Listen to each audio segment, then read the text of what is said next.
Gold, trusted gold buyers. మీరు తాకట్టు పెట్టిన బంగారాన్ని విడిపించి ఈ రోజు ఉన్న మార్కెట్ ధరకు కొనబడను.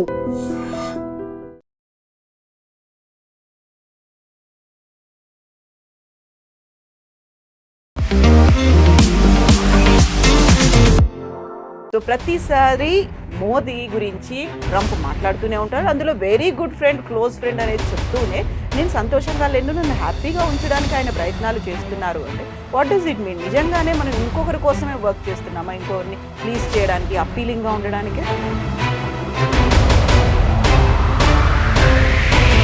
ట్రంప్ ఫస్ట్ ఒక రియల్ ఎస్టేట్ బిజినెస్ మ్యాన్, దాని తర్వాత ప్రెసిడెంట్ ఆయన ఎప్పుడు మాట్లాడుతున్నప్పుడు బిజినెస్ లాగానే మాట్లాడతారు. బిజినెస్ డీలింగ్ ఎట్లా చేస్తారు? రష్యా దగ్గర నుంచి ఆయిల్ కొనకూడదు మనం. సరే, మళ్ళీ చైనా కొంటున్నారు కదా, మీరు కొనుక్కోకూడదు. So why is it that only India should not buy అనేది ఒక పెద్ద క్వశ్చన్ వస్తుంది. కాకపోతే మళ్ళీ మనం ఒక కన్విన్సింగ్ మెథడ్లో వాళ్ళతో మాట్లాడుతున్నాము అనేది ఒకటి. ఇక్కడ ఉన్నటువంటి అంబాసిడర్లు వెళ్తున్నారు, లేదు మేము చూసారా, మేము బాగానే వర్క్ చేస్తున్నాం అనేది. అలా లాబియింగ్ అనేది ఎందుకు చేస్తున్నారు? లాబియింగ్ అనేది ప్రతి కంట్రీ చేస్తుంది. భారతదేశం నుంచి యూఎస్కి ఇప్పుడు ఏం ప్రాబ్లం లేదు యాక్చువల్లీ, టెక్నికలీ స్పీక్. అది ఎట్లా అయిందండి? మీరు ఇంత టారిఫ్ పెట్టిన తర్వాత కూడా మా ఎక్స్పోర్ట్స్ ఎట్లా పెరుగుతుందంటే డిమాండ్ ఉంది ఇండియన్ ప్రోడక్ట్స్. ఈ మధ్యన వెనిజులా మీద విపరీతమైన కోపం ట్రంప్ పెట్టుకున్నాడు. దానికి ప్రధానమైన కారణం తనకు రావాల్సినటువంటి నోబెల్ పీస్ ప్రైజ్ని అక్కడే ఉన్నటువంటి మచాడోకి వెళ్ళింది కాబట్టి వెనిజులా మీద విపరీతమైన కోపం ఉంది అనేది. అదొకటైనా, లేకుంటే కేవలం ఆయిల్ అని ఉంది దానికోసమని ఇంత ప్రెషర్ పెట్టారంటారా? ఇదే దానికోసం మనం మాట్లాడే ముందు కూడా చెప్పాను నేను ఆయిల్ గురించి. ఇరాక్లో ఎందుకు వెళ్ళారంటే ఆయిల్ కోసం. అక్కడ క్రూడ్ ఆయిల్ ఉంది. నైజీరియాకి కూడా అదే వెళ్ళారు, ఎందుకంటే నైజీరియా దగ్గర ఆయిల్ ఉంది. వెనిజువేలా దగ్గర కూడా ఆయిల్ ఉంది. ప్రాబ్లం ఎక్కడ వచ్చిందంటే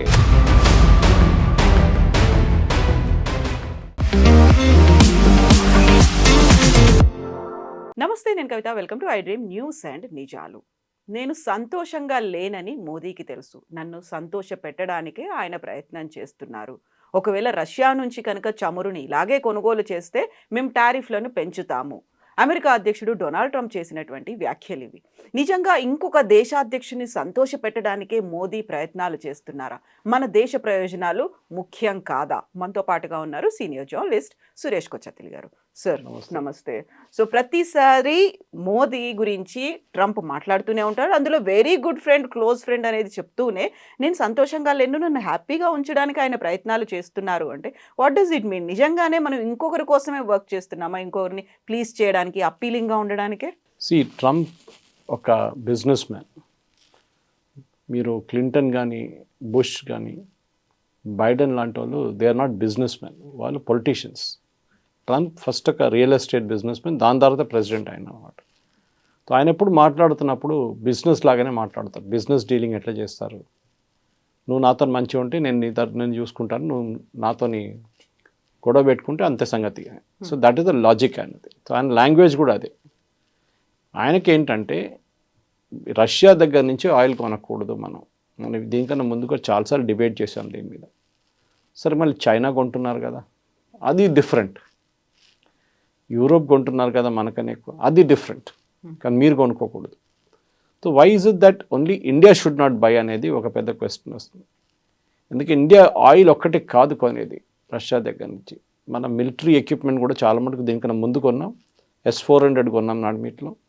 అప్పుడు కూడా చాలా గొడవ చేశారు రష్యాతో. ఇప్పుడు కూడా మనకి ఒక క్లోజ్ రిలేషన్షిప్ ఉంది. మనం తీసుకున్న ఆయిల్ డబ్బులతో రష్యా యుక్రెయిన్ బాంబ్ చేస్తారంటే మళ్ళీ అదే క్వశ్చన్ చైనా ఏం చేస్తున్నారు, యూరోప్ దగ్గర నుంచి తీసుకున్న గ్యాస్ డబ్బులు ఏం చేశారని అడగొచ్చు మనం. ఇది అప్పుడప్పుడు ప్రెసిడెంట్ ట్రంప్కి ఒక థ్రిల్ ఉందన్నమాట ఇట్లా చెప్పడానికి. ఏం చేస్తారు మోదీజీ, ఏం చేస్తారు చూడండి. ఎందుకంటే ఇప్పుడు దాకా మోదీ గారు ఏం చేయలేదు. మీరు మన దగ్గర బిఫోర్ యుక్రెయిన్ వార్ మనం రష్యా దగ్గర నుంచి చాలా తక్కువ క్రూడ్ ఆయిల్ కొనుక్కుంటుండే. దాని తర్వాత మనం యుక్రెయిన్ వార్ మొదలైనప్పుడు రష్యా దాన్ని $40 తగ్గించి రేట్ ఇచ్చినప్పుడు ఇంటర్నేషనల్ మార్కెట్లో $80 నుంచి $90 నడుస్తున్నప్పుడు ప్రెసిడెంట్ బైడెన్ ఏమన్నారంటే మీరు ఆయిల్ కొనుక్కోండి రష్యా దగ్గర నుంచి, క్రూడ్ ఆయిల్ తీసుకోండి, తీసి ప్రాసెస్ చేసి మాకే అమ్మేయండి, లేకుంటే యూరోప్కి అమ్మేసుకోండి అని చెప్పి. మనం చేసింది కూడా అదే. మన కోసం కొంచెం ఉంచుకొని మిగతాంతా మనం అమ్మేసుకున్నాం. ఎందుకంటే రష్యా దగ్గర నుంచి వస్తున్న ఆయిల్, క్రూడ్ ఆయిల్ కొంచెం హై గ్రేడ్ ఆయిల్ ఉంటుంది. అంటే థిక్నెస్, విస్కాసిటీ ఎక్కువ ఉంటుంది దానికి. సో దాన్ని ప్రాసెస్ చేయడానికి కొంచెం కష్టపడాల్సి వస్తుంది ఎక్స్ట్రా. మన దగ్గర జామ్నగర్ ఫెసిలిటీలో, రిలయన్స్ వాళ్ళ ఫెసిలిటీలో ఇది ప్రాసెసింగ్ ఫెసిలిటీ ఉంది మన దగ్గర. ఇప్పుడు అదే ప్రాబ్లం మన వెనిజువేలా కూడా చూస్తున్నాం అనమాట. We'll come to that later. కానీ ప్రెసిడెంట్ ట్రంప్ ఇప్పుడు ఏమంటున్నారంటే, ఆయన ఈక్వేట్ ఎవరితో చేస్తున్నారు, రష్యా దగ్గర నుంచి మీరు ఆయిల్ కొనుక్కుంటారు, దానికోసం మనని హ్యాపీగా పెట్టాలంటే రష్యా దగ్గర నుంచి ఆయిల్ తక్కువ చేయండి. నేను లేటెస్ట్ ఫిగర్స్ కూడా మీకు కోట్ చేస్తాను. మనం ఇప్పుడు 62% మన ఆయిల్ రష్యా దగ్గర నుంచి తీసుకుంటున్నాం, 62%. ఎందుకంటే మనకు అది చాలా మటుకు రష్యా దగ్గర నుంచి $40 మనకు వస్తుంది per barrel, which is very very reasonable. International markets ఇప్పుడు కూడా 70 నడుస్తుంది, $30 తక్కువ, చాలా తక్కువ మనకి. అదే టైంలో మన అమెరికా దగ్గర నుంచి కూడా క్రూడ్ ఆయిల్ కొంటున్నాం మనం. కానీ ఇప్పుడు దాని ముందు తక్కువ ఉండే, ప్రెసిడెంట్ ట్రంప్ వచ్చిన తర్వాత కొంచెం ఎక్కువ చేసాం. ఇప్పుడు ఫర్ ఎగ్జాంపుల్ అమెరికా దగ్గర నుంచి మనం కొనేదానికి ఇప్పుడు మనం లాస్ట్ 2 months మనం అమెరికా నుంచి ఎక్స్పోర్ట్స్ చాలా ఎక్కువ చేసుకున్నాం, క్రూడ్ ఆయిల్ ఎక్స్పోర్ట్స్. సో ఈ పరిస్థితుల్లో కొత్త టారిఫ్లు పెడతాను, మీరు నన్ను హ్యాపీగా పెట్టుకోకపోతే అంటే ఎందుకు ఇట్లా చెప్తున్నారు అనేది ఉంది. సో ఆబ్వియస్లీ ట్రంప్కి ఇట్ ఇస్ బియాండ్ ఆయిల్. ఆయనకంటే మా దగ్గర నుంచి కొంచెం ఆయుధాలు కొనండి, ఇంకా కొంచెం అపాషే హెలికాప్టర్స్ కొనండి, F-35 మీరు కొంటలేడు నా దగ్గర. అక్కడ చూడండి సౌదీ అరేబియా వాళ్ళు కొన్నారు. సౌదీ అరేబియా ఏం చేసుకుంటారు, మ్యాక్సిమం యెమెన్లో వెళ్ళి యెమెన్లో బాంబింగ్ చేస్తారు వాళ్ళు. అది మనకు అది కాదు కదా. మనకు ఒక 2.5 front వార్ ఉంది, ఒకటి చైనా, పాకిస్తాన్, ఒకటి బంగ్లాదేశ్. ముందు నక్సలైట్స్ ఉండే, ఇప్పుడు బంగ్లాదేశ్ అయిపోయింది. ఇట్లాంటి పరిస్థితుల్లో మనం అమెరికా నుంచి డీల్ చేసినప్పుడు చాలా కేర్ఫుల్గా డీల్ చేయాల్సి వస్తుంది. ఒకటి, డోంట్ గెట్ ఎక్సైటెడ్. ఇప్పుడు ఇంటర్నేషనల్ పాలిటిక్స్లో షబాజ్ షరీఫ్ లా కానీ, అసీమ్ మునీర్లా కానీ, మొహమ్మద్ యూనిస్ లాగా ఎక్సైట్ కాకూడదు. ఎప్పుడైనా డీల్ చేసినప్పుడు ఇంటర్నేషనల్ పాలసీలో డిప్లొమసీ చాలా సాఫ్ట్గా మాట్లాడాలి. జయశంకర్ గారు మాట్లాడతారు చూడండి, చెప్పాల్సిన పాయింట్ చెప్పేసేయాలి. రిప్లై చేయకుంటే బాగుంటుంది, రిప్లై చేస్తే ఇంకా పెద్ద ప్రాబ్లం అవుతుంది. ట్రంప్ అన్నారు ఇట్లా, ఏమంటారు మోదీ గారు అంటే, మోదీ గారు ఏమన్నారు, మోదీ గారు క్వైట్గా కూర్చుంటారు. చెప్పాల్సిన మెసేజ్ వెళ్ళిపోతుంది అక్కడికి. మేము మీ దగ్గర నుంచి క్రూడ్ ఆయిల్ కొంటున్నాం కదా, మీకు ప్రాబ్లం ఏంటి, రష్యా దగ్గర నుంచి కొంటున్నాం, మీ దగ్గర నుంచి కొంటున్నాం. So what is the issue no issue at all. కానీ అప్పుడప్పుడు కూడా ఆయనకి మెయిన్ ప్రాబ్లం ఏంటంటే మన ట్రేడ్ టాక్స్ ఆగిపోయింది. ఇప్పుడు చాలా మటుకు ట్రేడ్ టాక్స్ మొత్తం కొలాప్స్ అయిపోయింది ఆల్ ఓవర్ ద వరల్డ్. థాయిలాండ్తో సైన్ చేశారు, అది కొలాప్స్ అయిపోయింది ట్రేడ్ టాక్స్. యూఎస్ది, వియట్నాంతో సైన్ చేశారు, అది కూడా ఎక్కడికి వెళ్ళట్లేదు. యూకేతో ఒకటే ఉంది, అది నడుస్తుంది. అది పాత ట్రేడ్ టాక్స్లో కూడా వాళ్ళ దగ్గర ఉండే FTA ఉండే ఒకటి. సో ప్రెసిడెంట్ ట్రంప్కి ఇప్పుడు మొత్తం సీన్ అంతా మారిపోయింది. ఎందుకంటే అమెరికాలో ఇప్పుడు మిడ్ టర్మ్ పోల్స్ రాబోతుంది, ఇన్ఫ్లేషన్ చాలా ఎక్కువ ఉంది, అన్ఎంప్లాయ్మెంట్ కూడా చాలా ఎక్కువ. సో ఆయనకి పొలిటికల్గా అమెరికాలో చాలా పెద్ద ప్రాబ్లమ్స్ ఉన్నాయి.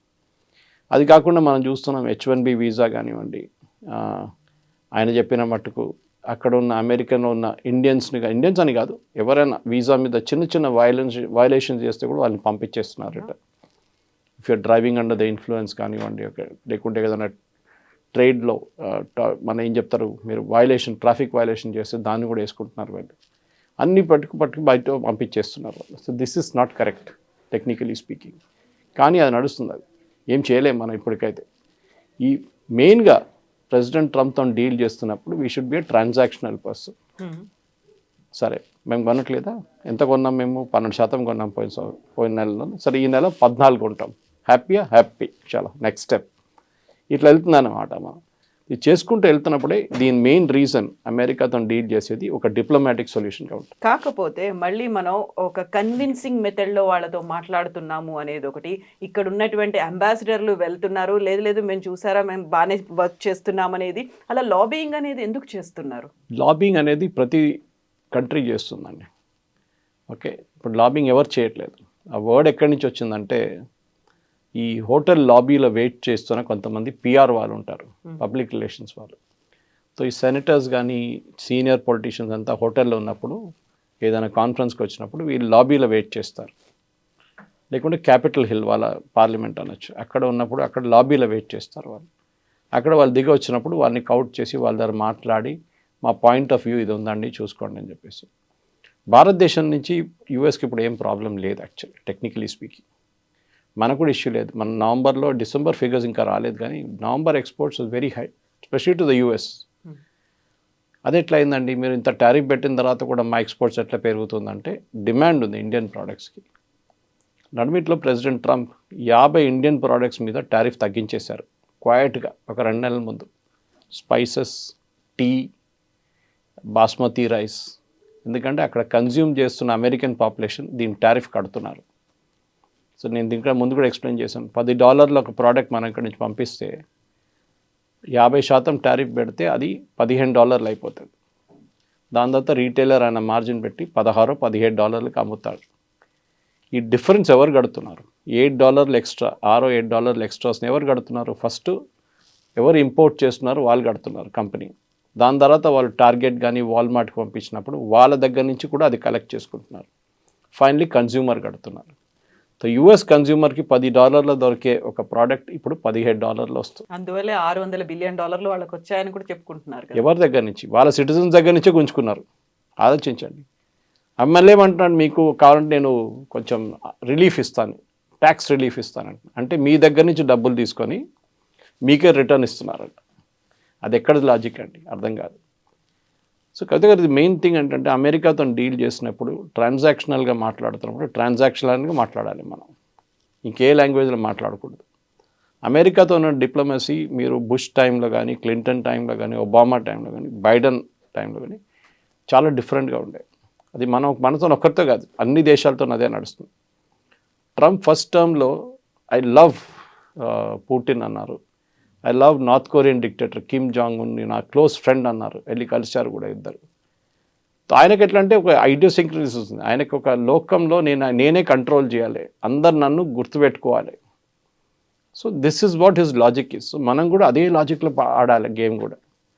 ఇప్పుడు ఇది ఒక ఏం చెప్తారు, నేనే అందరికన్నా పెద్దోడు అంటే మీరు చెప్పాలి కరెక్ట్, మీరే అందరికన్నా పెద్దోడు. మీ లేకుండా లేరు. లోకం ఎట్లా నడుస్తుంది అంటే చాలా హ్యాపీ. ఇంకా షబాజ్ షరీఫ్, అసీం మునీర్ ఇదే చేస్తారు.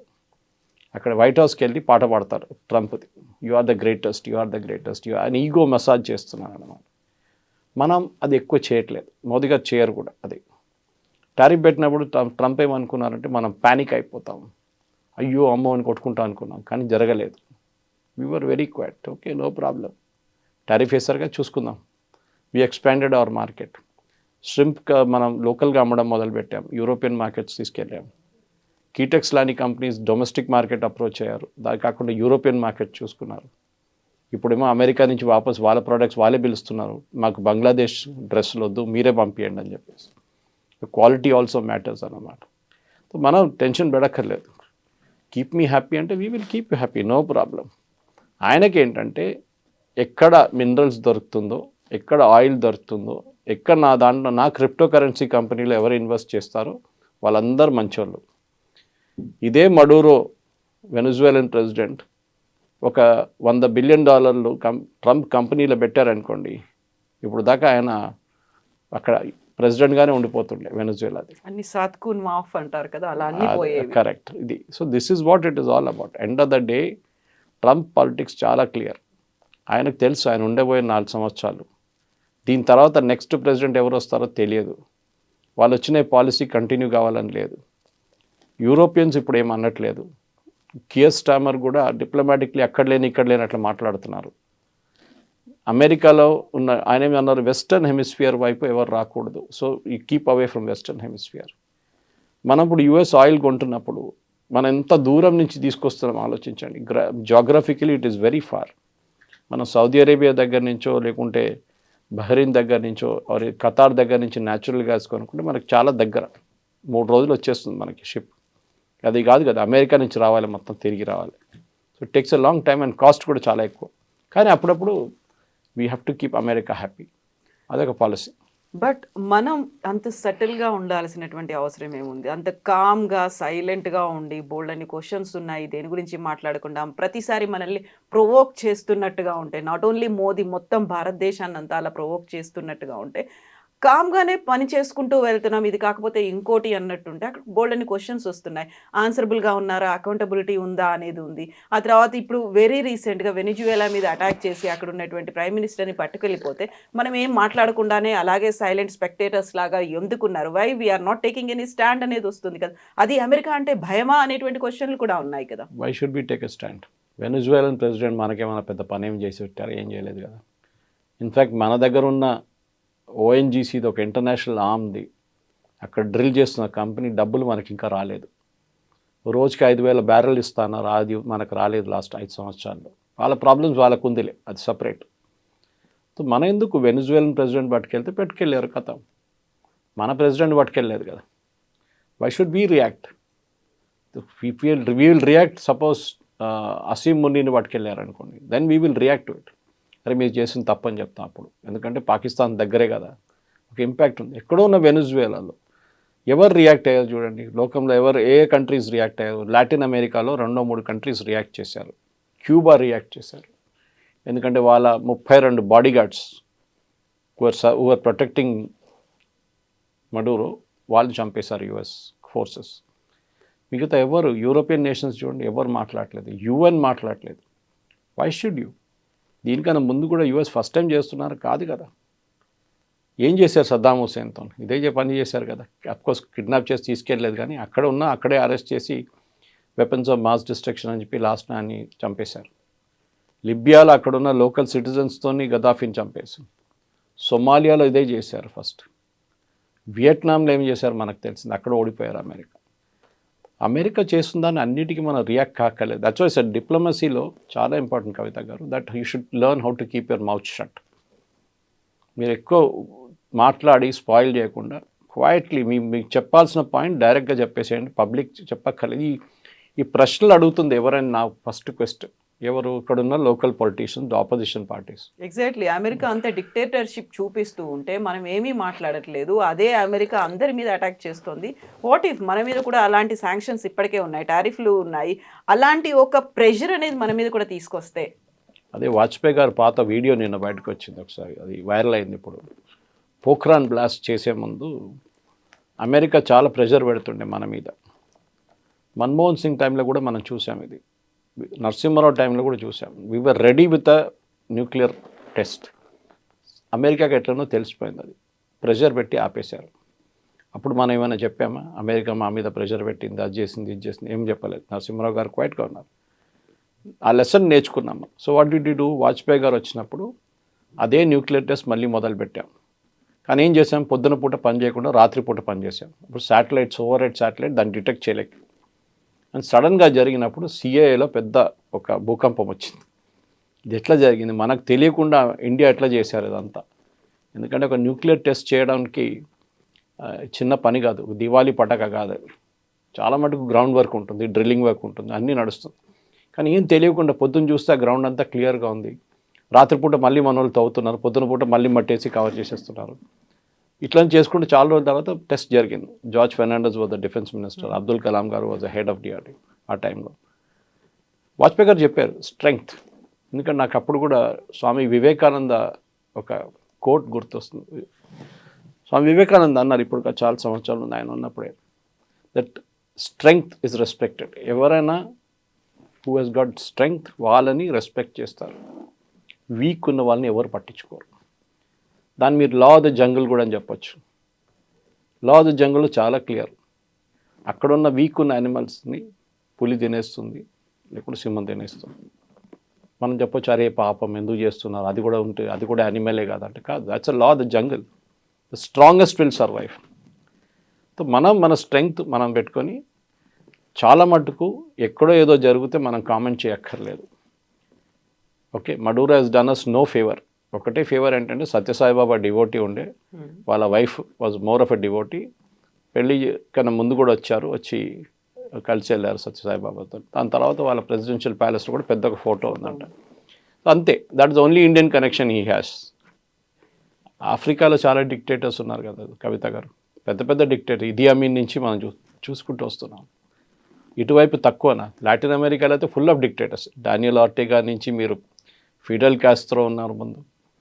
మనం ఎందుకు నేమ్ చేయాలి? ఇప్పుడు కమ్యూనిస్ట్ వాళ్ళు ఒక ప్రెస్ నోట్ తీశారు మొన్న, దట్ అది ఇది లెఫ్టిస్ట్ అది అని చెప్పి. లాస్ట్ భారతదేశం దీన్ని ఖండించి ఏం చేసుకుంటామండి?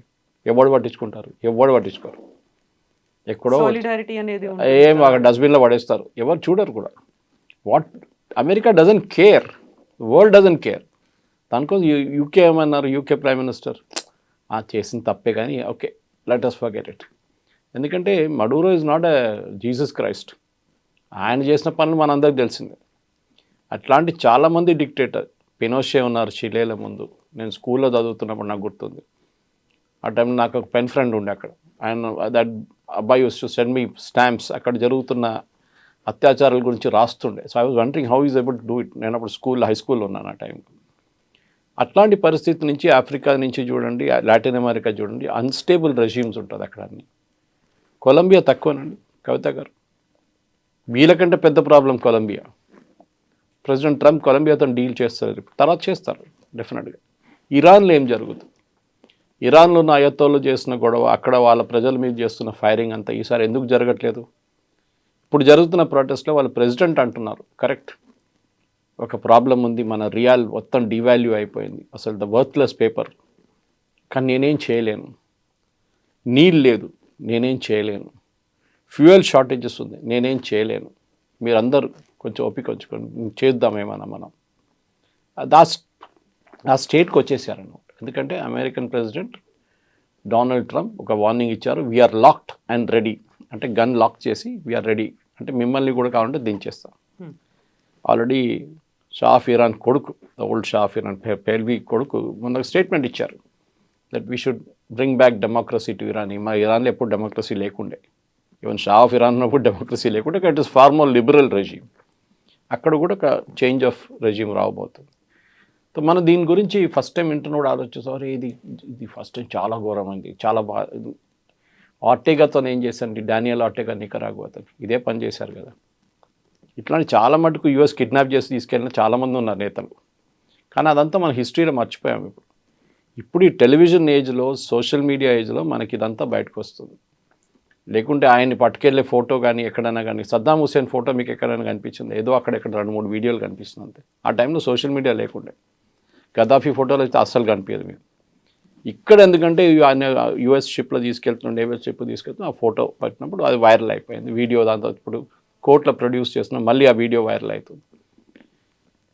మార్క్ మై వర్డ్స్ కవిత గారు, 1 నెల తర్వాత 2 నెలల తర్వాత ఏం జరిగింది వెనుజువేలానని మన ప్రజలందరూ మర్చిపోతారు. We will be back to our daily lives. మన ప్రాబ్లమ్స్, మన ఇష్యూస్, మన కంట్రీ ప్రాబ్లమ్స్ మనం మాట్లాడుకుంటా, కానీ ఎక్కడో ఉన్న వెనుజువేలా ప్రాబ్లం మనకి అసలు నో కాంటెక్స్ట్ అన్నమాట. దానికి ఈ మధ్యన వెనిజులా మీద విపరీతమైన కోపం ట్రంప్ పెట్టుకున్నాడు. దానికి ప్రధానమైన కారణం తనకు రావాల్సినటువంటి నోబెల్ పీస్ ప్రైజ్ని అక్కడే ఉన్నటువంటి మచాడోకి వెళ్ళింది కాబట్టి వెనిజులా మీద విపరీతమైన కోపం ఉంది అనేది. అదొకటేనా, లేకుంటే కేవలం ఆయిల్ అని ఉంది దానికోసమని ఇంత ప్రెషర్ పెట్టారంటారా? దానికోసం మనం మాట్లాడే ముందు కూడా చెప్పాను నేను ఆయిల్ గురించి. ఇరాక్లో ఎందుకు వెళ్ళారు మన అందరు గుర్తుంటే, ఇరాక్లో వెళ్ళి సద్దాం హుసేన్ని వెపన్స్ ఆఫ్ మాస్ డిస్ట్రక్షన్ అని చెప్పి నేటో ఫోర్సెస్ వెళ్ళి ఆయన్ని అరెస్ట్ చేసి, ఆయన్ని ట్రయల్ చేసి, ఆయన ఉరి తీశారు. ఎందుకు వెళ్ళారంటే ఆయిల్ కోసం వెళ్ళారు అంతే. అక్కడ క్రూడ్ ఆయిల్ ఉంది. నైజీరియాకి కూడా అదే వెళ్ళారు, ఎందుకంటే నైజీరియా దగ్గర ఆయిల్ ఉంది, వెనుజువేలా దగ్గర కూడా ఆయిల్ ఉంది. ప్రాబ్లం ఎక్కడ వచ్చిందంటే, వెనుజువేలాలో హ్యూగో షావేజ్ వచ్చాను. Before Maduro they was Hugo Chavez who was the president. ఈయన గురుగారు ఆయన దానికని చేసిన ఆయన చేసిన అత్యాచారాలు కౌంటే లేదు. వేలాది మందిని చంపారు ఆయన కూడా.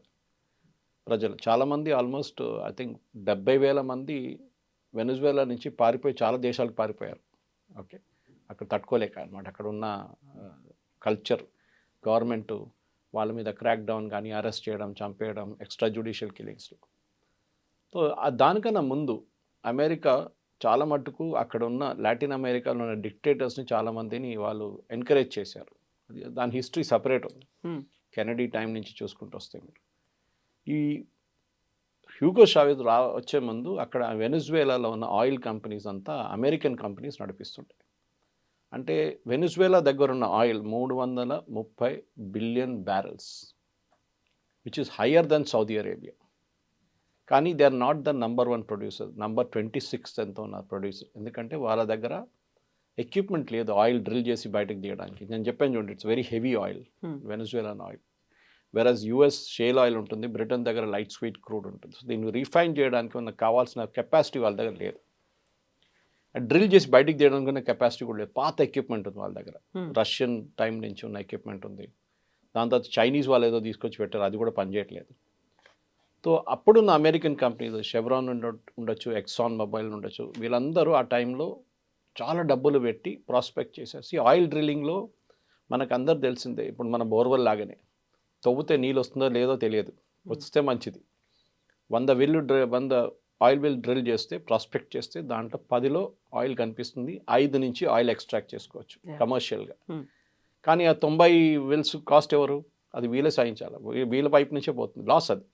కానీ ఒక లార్జర్ చూస్తే over a period of time దాన్ని గెయిన్ చేస్తా అనుకున్నాను. కానీ హ్యూగో చావెజ్ వచ్చిన తర్వాత ఈ అమెరికన్ కంపెనీ ఇంత బిలియన్స్ ఆఫ్ డాలర్స్ డబ్బులు పెట్టి ప్రాస్పెక్ట్ చేసేసిన ఆయిల్ ఓవర్ నైట్ ఆయన నేషనలైజ్ చేసేసారు. ఇది చాలా దేశాల్లో జరిగింది అదే టైంలో. ఈవెన్ ఇందిరాగాంధీ గారు మన ఇండియాలో ఉన్న బ్యాంక్స్ని నేషనలైజ్ చేసింది అంతే. ఎందుకంటే ఆంధ్ర బ్యాంక్ అని, సిండికేట్ బ్యాంక్ అని, కెనరా బ్యాంక్ అని, పంజాబ్ నేషనల్, వీళ్ళందరూ ప్రైవేట్ బ్యాంక్స్ ఉండే ఇండియాలో. ఐసిఐసిఐ, హెచ్డిఎఫ్సి ఇప్పుడు వచ్చాయి కదా లాస్ట్ 20-25 ఇయర్స్లో. దానికన్నా ముందు మన దగ్గర ప్రైవేట్ బ్యాంక్సే ఉండే. ఇండిపెండెన్స్ టైంలో ఈ చెప్పిన కాంగ్రెస్ లీడర్స్ అందరూ దాన్ని ఎంకరేజ్ చేశారు, ప్రైవేట్ బ్యాంక్స్ చాలా బాగా నడిపించారు వాళ్ళు. సో ఆ బ్యాంక్స్ కూడా ఇందిరాగాంధీ గారు నేషనలైజ్ చేశారు. టాటా వాళ్ళ ఎయిర్ ఇండియాని కూడా నేషనలైజ్ చేసేసింది ఆమె. హెచ్ఏఎల్ అది కూడా నేషనలైజ్ చేసేసింది, అది కూడా ప్రైవేట్ కంపెనీ ఉండే ముందు, హీరాచంద్ గ్రూప్ ఉండే. సో అట్లాంటి పరిస్థితి ఈవెన్ వరల్డ్ వైడ్ ఒక సోషలిస్ట్ యాంగిల్ వచ్చేస్తుంది అన్నమాట. Indira Gandhi was also following socialism. ఆమెకు చాలా ఫేవరెట్ ఉండే 5-year ప్లాను, రష్యన్ సిస్టమ్ చాలా అనుకుంది ఆమె, this is the right way to do it అని. తర్వాత తెలిసింది మొత్తం ఫ్లాప్ షో అయిపోయిందని. సో అక్కడ కూడా నేషనలైజ్ చేసినప్పుడు వీళ్ళ డబ్బులు పెట్టిన డబ్బులు ఎంత పోయింది, billions and billions American companies డబ్బులు పోయింది. అప్పుడు పెట్టిన మిషనరీ ఇప్పుడు దాకా నడుస్తుంది. 50 సంవత్సరాల తర్వాత అదే మిషనరీ వాడుతున్నారు. సో అవుట్పుట్గా వాళ్ళ దగ్గర 330 బిలియన్ బ్యారెల్స్ ఆయిల్ ఉన్నప్పుడు నెక్స్ట్ 800 సంవత్సరాల దాకా వాళ్ళు తవ్వుకుంటూ పోతే కూడా వాళ్ళ దగ్గర ఆయిల్ ఉంటుంది. అంత ఆయిల్ ఉంది వాళ్ళ దగ్గర. వెనజువేలా మోర్ దెన్ సౌదీ అరేబియా, నేను చెప్పినట్టు మోర్ దెన్ యుఎస్. కానీ దాన్ని వాళ్ళు ఎక్స్ట్రాక్ట్ చేయలేకపోతున్నారు. ఇప్పుడు ఏం చేస్తున్నారంటే ప్రెసిడెంట్ ట్రంప్ ఎందుకన్నారంటే that we will run Venezuela అనగానే ఎవరు అన్నారు, రన్ కాదు రూయిన్ వెనజువేలా అని చెప్పారు. ఒక ఐ పెట్టేస్తే అయిపోతుంది అనేది. ఆయన ఏమంటున్నారంటే అక్కడున్న ఆయిల్ ఇప్పుడు ఎక్స్ట్రాక్ట్ చేయలేము. ఈవెన్ వెనజువేలాకి రిటర్న్ మీరు నడిపించుకోండి అని వాళ్ళకి ఇచ్చేస్తే కూడా దే కెనాట్ రన్ ఇట్. వాళ్ళ దగ్గర ఎక్విప్మెంట్ లేదు, డ్రిల్లింగ్ ఎక్విప్మెంట్ కొత్త తీసుకురావాల్సి వస్తుంది, దానికి చాలా ఖర్చు అవుతుంది. అండ్ యూజువలీ మీరు ఇవాళ పెట్టుబడి పెట్టి ఎక్విప్మెంట్ ఒక 6 నెలల తర్వాత తీసుకొస్తే మీకు ఆ పెట్టుబడి ఇది ప్రాఫిట్ మీకు 10 సంవత్సరాల తర్వాతనే వస్తుంది. ఇన్ని రోజులు వెయిట్ చేయడానికి ఎవరైనా రెడీగా ఉన్నారా? That's a question. సో ఇట్లాంటి పరిస్థితుల్లో వెనజువేలా ఏం చేశారంటే చాలా మట్టి ఇంటర్నేషనల్ వాళ్ళకి కొంచెం ఫ్రెండ్లీగా ఉన్న నేషన్స్ దగ్గర అన్నారు, మీరు వచ్చి ఇక్కడ ఇన్వెస్ట్ చేసుకోండి, మా దగ్గర ఒక ఆయిల్ వెల్స్ మీరు తీసుకోండి, ఒక సెట్ మీరే డ్రిల్ చేసి మీరు తీసుకెళ్ళిపోండి, మాకు రాయల్టీ ఇచ్చేసేయండి, పర్ బ్యారెల్ ఇంత, $5 ఎంతైనా, that agreement they would have signed. మన దగ్గర నుంచి ఓఎన్జీసీ విదేశ్, మన oil and natural gas commission Videsh అని చెప్పి ఒక యూనిట్ ఉంది ఇంటర్నేషనల్. మనం అక్కడ వెళ్ళి డ్రిల్ చేయడం మొదలుపెట్టాం. We started producing oil. కానీ నడిమిట్ల ఈ యూఎస్తో వచ్చిన గొడవలో మన ఆయిల్ బంద్ అయిపోయింది ప్రొడక్షన్. మనకి రావాల్సిన రాయల్టీ రావట్లేదు, మనకి రావాల్సిన డబ్బులు లేవు, ఏం రావట్లేదు. సో ఆల్మోస్ట్ $1 బిలియన్ మనం అక్కడ ఖర్చు చేశాం వెనజువేలాలో. సో బహుశా ఈ ఆపర్చునిటీతో ట్రంప్ ఏమంటారంటే ఓకే అక్కడున్న కంపెనీలు ఇంటర్నేషనల్ కంపెనీస్ వాళ్ళు నడిపించుకోండి, ఎక్సెప్ట్ ఫర్ చైనా, ఈ వోంట్ అలౌ చైనాస్ కంపెనీస్. మిగతా ఎవరు, ఎందుకంటే ఈ వెనజువేలన్ ఆయిల్లో అందరికైనా పెద్ద బయర్ చైనా. ఇన్ఫ్యాక్ట్ మొత్తం లాటిన్ అమెరికాలో కవిత గారు కంప్లీట్గా చైనీస్ డామినెన్స్ ఉంది. మీరు ఎక్కడని చూడండి, మీరు చిలీ నుంచి, నికరాగ్వా నుంచి, ఎక్వడార్ నుంచి ఎక్కడ చూసినా China has invested billions and billions Latin అమెరికాలో. So one of the reason president ట్రంప్కి ఇంత కోపం ఎందుకంటే చైనా మీద కోపం ఉంది. వాళ్ళని అక్కడి నుంచి ఎట్లా తెరుగు, ఎందుకంటే మీకు గుర్తుంటుంది పనామా కెనాల్ డిస్ప్యూట్ వచ్చినప్పుడు ఆయన ఏమన్నారు, పనామా కెనాల్ కట్టింది మేము, మా దగ్గర చాలామంది చనిపోయారు కట్టినప్పుడు, అంత కష్టం ఉండేది చాలా అది కన్స్ట్రక్ట్ చేయడానికి. అంతా అయిన తర్వాత ఇప్పుడు చైనీస్ వాళ్ళు వచ్చి కూర్చున్నారు అక్కడ, మా ఆర్మీ షిప్స్, మా నేవల్ షిప్స్ అక్కడి నుంచి వెళ్తున్నాడు, వీళ్ళు మానిటర్ చేస్తున్నారు, వీ వోంట్ అలౌ దిస్ అన్నారు. Exactly Panama is for us అని చెప్పారు. ఇది జరుగుతుందన్నమాట. ఈ పరిస్థితుల్లో ఇప్పుడు ఏం చేయబోతున్నారు అంటే ఒకటి మనకి మన $1 బిలియన్ ఇన్వెస్ట్ చేసి మనకు బహుశా ఇంకా అది రిటర్న్ తీసుకొచ్చి, లేకుంటే we can continue drilling. American companies big స్టైల్లో దిగుతారు. కానీ నేను చెప్పిన ప్రాబ్లం ఉంది, వాళ్ళకి ఇప్పుడు పెట్టుబడి పెడితే 10 సంవత్సరాల తర్వాతనే వాళ్ళకి రిటర్న్స్ ఉంటుంది. అన్ని రోజులు వెయిట్ చేయడానికి రెడీగా ఉంటారంటే నో. వే బ్యాక్ 60s ఉన్న అమెరికన్ కంపెనీస్ కాదు ఇప్పుడున్న అమెరికన్ కంపెనీ, వీరందరికి షేర్ హోల్డర్స్ ఉంది. ఇప్పుడు అది ఎక్సాన్ మొబైల్ ఉండొచ్చు, షెవ్రాన్ ఉండొచ్చు, ఎవరైనా ఉండొచ్చు. వాళ్ళ కంపెనీ వాళ్ళు డెఫినెట్గా they will ask question share holders, మీరు ఎందుకు పెడుతున్నారు? రేపు ఈ అమెరికన్ ప్రెసిడెంట్ పోయి ఇంకొక అమెరికన్ ప్రెసిడెంట్ వస్తే, డెమోక్రటిక్ ప్రెసిడెంట్ వస్తే ఆయన పాలసీ రివర్స్ చేస్తే ఏమవుతుంది? True. ఈ పెట్టిన డబ్బులంతా పోతుంది కదా. లేకుంటే అక్కడున్న ప్రజలు రెబెల్ చేసి అమెరికన్ కంపెనీస్ అక్కడ తెరిమి కొడితే ఏం చేస్తారు? ఇరాన్లో జరిగింది అదే మనం చూసాం. షా ఆఫ్ ఇరాన్ ఉన్నప్పుడు మొత్తం అమెరికా నడిపించారు ఇరాన్ అంతా. దాని తర్వాత మొత్తం గాయబైపోయారు అంత అక్కడి నుంచి. ఈ ప్రాబ్లం రాబోతుంది. So this same oil problem లిబియాకి వెళ్ళారు. లిబియాలో కద్దాఫీని ఎందుకు గద్దె దింపారంటే అది కూడా ఆయిల్. సో అమెరికాకి ఆయిల్ ఒక డిమాండ్ ఉంది, పెద్ద డిమాండ్. కానీ లాస్ట్ 10, 15, 20 సంవత్సరాల్లో చైనా హాజ్ రీప్లేస్డ్ యుఎస్. ప్రతి చోట్ల ఆఫ్రికాకి వెళ్ళండి మొత్తం చైనీస్ రీప్లేస్మెంట్ ఉంది అక్కడ. పాకిస్తాన్ చూడండి, ఇప్పుడు యూఎస్ వచ్చేదాకా చైనీస్ కూర్చున్నారు. బెల్ట్ రోడ్ ఇనిషియేటివ్ అని చెప్పి వాళ్ళ దగ్గర పెద్ద స్కామ్ ఉంది ఒకటి. డబ్బులు పెడతారు, ఈ మన మనీ లెండర్స్ లాగా అనమాట. మన దగ్గర డబ్బులు ఇస్తారు చూడండి, మనీ లెండర్స్. ఇచ్చిన తర్వాత అది కట్టలేకపోతారు వాళ్ళు, అప్పు గుంజుకుంటారు వాళ్ళ అసెట్. సో ఇప్పుడు చైనాని ఏమీ అనలేక ఇంకొకరి మీద ప్రతాపాన్ని చూపిస్తున్నారు అమెరికా. అండ్ స్లోలీ ఇప్పుడు వార్నింగ్ ఏంటంటే చైనాకి, మీరు వెనిజువేలా పెట్టిన డబ్బులంతా పోయింది complete. You can just forget it. మీరు 10 బిలియన్ పెట్టారా, 15 బిలియన్ పెట్టారా, మీరు దానికి కావాల్సిన క్రూడ్ ఆయిల్ అయితే తీసుకెళ్ళిపోయారు. ఇంకా ఇక్కడ మీరు మర్చిపోండి. ఈవెన్ వాళ్ళ చెప్తున్నారు ఏంటంటే మనది ఇట్స్ నాట్ ఎట్ కన్ఫర్మ్, కానీ అమెరికా ఇంత నేవల్ ఎయిర్ ఫోర్స్ కానీ వాళ్ళ ఆర్మీ పవర్ పెట్టినప్పుడు కూడా స్పెషల్ ఫోర్సెస్ వాళ్ళ దగ్గర ఉన్న air defence system, Chinese air defence system పాకిస్తాన్లో యూజ్ చేశారు చూడండి. అదే చైనీస్ ఎయిర్ డిఫెన్స్ సిస్టమ్స్ ఉన్నాయి అంటే రాడార్ కానివ్వండి, మిగతా మిసైల్స్ కానీ అంత చైనీస్ ఎక్విప్మెంట్ ఉన్నాయంట. అది పనిచేయలేదో లేకుంటే కొట్టిపడేశారు యూఎస్ వాళ్ళు. సో అదొక రన్నింగ్ జోక్ నడుస్తుంది ఇప్పుడు. Chinese equipment second time fail అయింది, ఆపరేషన్ సింధూర్లో ఫెయిల్ అయింది, ఇప్పుడు యూఎస్ ఆపరేషన్లో కూడా ఫెయిల్ అయిందని చెప్పి. సో చైనీస్ పెట్టిన పెట్టుబడిలో, ఎందుకంటే కమ్యూనిస్ట్ రిజిమ్ అనగానే ఒక రిలేషన్షిప్ వచ్చేస్తుంది ఆటోమేటిక్గా, సోషలిస్ట్ కమ్యూనిస్ట్ అనగానే. అక్కడే అదే టైంలో అర్జెంటీనా కానీ మిగతా కొన్ని కంట్రీస్ ఆఫ్ టర్నింగ్ రైటిస్ట్. తో ఒక టైంలో entire Latin America was leftist. ఇప్పుడు బ్రెజిలియన్ ప్రెసిడెంట్ ఉన్నారు, ఆయన కూడా అప్పుడప్పుడు ధమ్కి ఇస్తుంటాడు. ప్రెసిడెంట్ నిన్ను చూసుకుంటాను, నువ్వు కరెన్సీ మార్చుతావంట, అది చేస్తావంట, బ్రిక్స్లో వెళ్తున్నావు అని నేను చూసుకుంటా అంటారు. సౌత్ ఆఫ్రికాని థ్రెటన్ చేశారు, మీకు గుర్తుంటుంది. Same point. భారతదేశాన్ని మీరు అడిగారు మోదీ గారిని ఇట్లా చేస్తే, but we don't bother. American dollar అనేది ఇప్పుడు జరుగుతుంది డీడాలరైజేషన్. వెనిజువేలా చైనాతో డీల్ చేస్తున్నప్పుడు యువాన్లో పేమెంట్ వస్తుండే వెనిజువేలాకి, ఎందుకంటే వాళ్ళు ఇంటర్నేషనల్ మార్కెట్లో ట్రేడ్ చేయలేరు. రష్యా లాగానే స్విఫ్ట్ సిస్టమ్ నుంచి తీసేశారు ఇంటర్నేషనల్ కరెన్సీ సిస్టమ్. ఏం చేస్తారు? యువాన్తో ట్రేడ్ చేసుకున్నారు. రష్యాతో మనం రూబుల్లో ట్రేడ్ చేస్తున్నాం. అమెరికాకి ఏం కావాలంటే అమెరికన్ డాలర్లనే మీరు ట్రేడ్ చేయాలి, అప్పుడే వాళ్ళు ఎక్కువ నోట్లు ప్రింట్ చేయొచ్చు. రేపు $30 బిలియన్ ఎక్స్ట్రా కావాలంటే ప్రింట్ చేస్తారు వీళ్ళు అమెరికా. ఈ ప్రింటింగ్కి ఒక లాజిక్ ఉంది. మన దగ్గర ఒక మింట్ కాంపౌండ్ ఉంది ఇక్కడ హైదరాబాద్లో, అక్కడ కాయిన్స్ ఉంటుంది, కానీ సెక్యూరిటీ ప్రెస్ పక్కన ఉంది ఇంకోటి, కానీ మెయిన్ వన్ నాసిక్లో ఉంది ఒకటి. మీరు ₹100 ప్రింట్ చేస్తే ₹100 బంగారం పక్కన పెట్టాలి. That should be backed buy gold. అది లాజిక్ అనమాట. లేకుంటే ఏమవుతుంది, నికరాగో లాగా వెనిజువేలా లాగా ప్రింట్ చేసుకుంటే పోతారు నోట్లు. లాస్ట్లో ఒక లోఫ్ బ్రెడ్ కొనాలంటే మీరు ఒక లారీలో వేసుకెళ్ళాల్సి, అంత డబ్బులు తీసుకెళ్లాల్సి వస్తుంది. వాల్యూ లేదు అసలు దానికి. మోదీ గారు డిమానిటైజేషన్ చేశారు చూడండి, దానికి 2-3 లాజిక్ ఒకటి ఉంది. ఒకటి ఇది. సెకండ్ థింగ్, ఇప్పుడు జరిగే దాంట్లో ఈ ఆయిల్ ట్రేడ్లో కూడా ఇప్పుడు మీరు చూస్తున్నారు ఎంత కమ్మొచ్చు ఆయిల్. అది ఇంకొక క్వశ్చన్, ఎందుకంటే మీరు ఇంత పెట్టుబడి పెట్టినప్పుడు ఆయిల్ ఎంత డాలర్లు అమ్మచ్చు. టెక్నికలీ ఇప్పుడు మీరు వరల్డ్ వైడ్ చూస్తే సౌదీ అరేబియా కానీ, which is the largest producer, వాళ్ళ దగ్గర కెపాసిటీ వైజ్ వాళ్ళు number 2 position. Venezuela is number 1, Saudi Arabia reserves number 2. కానీ వెనిజువేలా ఎక్స్ట్రాక్ట్ చేయలేకపోతే సౌదీ అరేబియా చేస్తున్నారు. మినిమం మీరు ఎక్స్ట్రాక్ట్ చేసి బయటికి తీసుకొచ్చి షిప్లో వేసేటప్పటికి $35 నుంచి $40 అవుతుంది. That is the cost of extraction. దాని తర్వాత షిప్లో పంపించేస్తారు, రిఫైనింగ్ ఇంకోటి తలకాయ వాడు చూసుకుంటాడు. జామ్నగర్ కానీ మిగతా ఎవరైనా కానివ్వండి, మిగతా చాలా కంపెనీ, అరామ్కో ఉన్నారు అక్కడ కూడా సౌదీ అరేబియాలో, దే కెన్ రిఫైన్ ఇట్ కావాలంటే. కానీ $40 కన్నా తక్కువ అమ్మితే లాస్. 40 కూడా కాదు, 50 కన్నా తక్కువ అమ్మితే లాస్.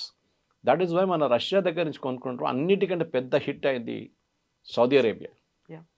వాళ్ళ దగ్గర వాళ్ళు మనకి $70 అమ్ముతుండే ఒక బ్యారల్, $70 నుంచి $80.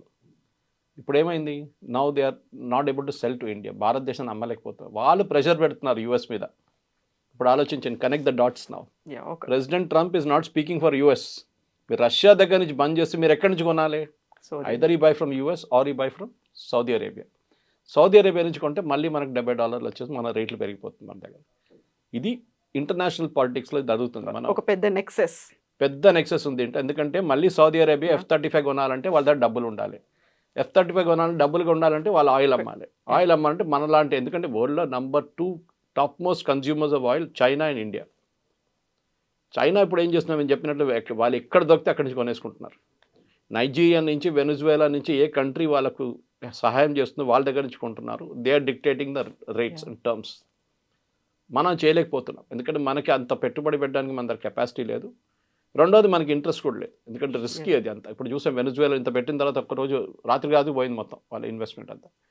మనం పెట్టిన 1 బిలియన్ మనకి ఇచ్చేసేయండి మనం హ్యాపీగా వచ్చేస్తాం మనం రిటర్న్ అక్కడి నుంచి వెనుజువేలా నుంచి. ఓవరాల్గా the entire thing is oil politics. దాంట్లో ఈ Venezuelan oil is the most crucial ఎందుకంటే దాన్ని ఎక్స్ట్రాక్ట్ చేసి హెవీ ఆయిల్ని ప్రాసెస్ చేయడానికి యుఎస్లో towards Canadian side heavy oil ఈ క్రూడ్ ఆయిల్ ప్రాసెసింగ్ చేసే చాలా మటుకు రిఫైనరీస్ ఉందన్నమాట. అది ప్రాసెస్ చేయలేకపోతున్నారు వీళ్ళు ఎందుకంటే ఆ ప్లాంట్స్ అన్నీ ఇప్పటిదాకా మూతపడి ఉండే. Because Canadian crude is also heavy crude like Venezuela. So వరల్డ్లో top 3 producer Saudi Arabia, Venezuela was a producer, Russian oil మొత్తం బ్లాక్, వెనుజువేలా ఆయిల్ మొత్తం బ్లాక్. ఇప్పుడు మిగిలిందంతా Saudi Arabia and plus Gulf countries. ఇప్పుడు అక్కడి నుంచి కొనాల్సింది. డోంట్ బి సర్ప్రైజ్ కవిత గారు, రేపు ఈ వెనుజువేలా ఆయిల్ నెక్స్ట్ 2 సంవత్సరాలు బయటికి రాకపోతే అందరికన్నా ఎక్కువ ప్రాఫిట్ సంపాదించేది ఈ గల్ఫ్ కంట్రీస్. ఇది జరగబోతున్నాను. Thank you so much. Thank you. Thank you.